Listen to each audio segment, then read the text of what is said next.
Good evening. Is God silent? Is it wrong to pray if you're not even sure that you believe in God? And if you pray as a last resort, does it still count? I'll come back to that in a moment.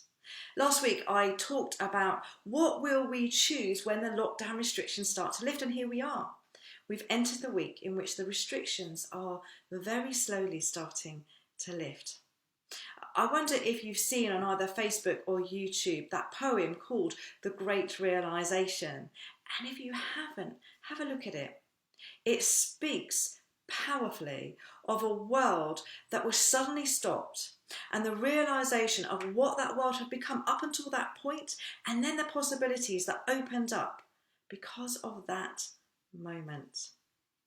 Is God silent right now? Absolutely not. That poem, The Great Realization, is about a world that starts to hear something different to its usual narrative, and it changes everything. I think all the evidence right now is suggesting that more people are longing to hear a different voice. I think that's God's voice. So what is he saying?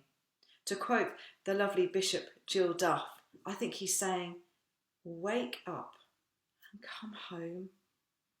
Maybe you've never prayed. Maybe you've thought there was no point to praying. Or maybe you're praying as a last resort and you're wondering, if I haven't really believed in God, is it wrong to pray? And does my last resort prayer count? And here's the thing.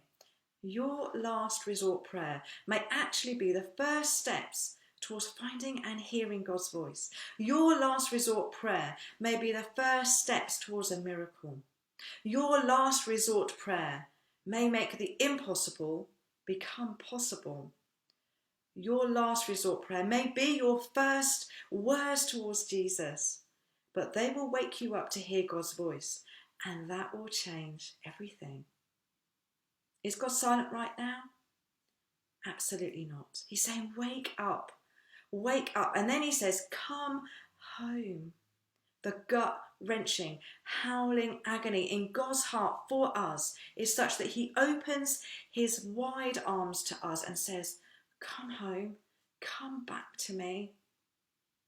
I wonder if you've seen the UK Blessing song. There's a kids' version of it available now too.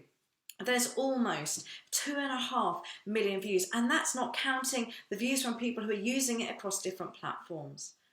I suspect as a nation, we are waking up to the voice from heaven.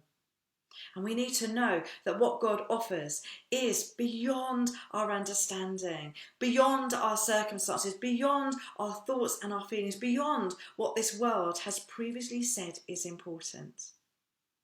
Is God silent right now? No. And he invites us to wake up to his voice. And he says, I miss you. Come home.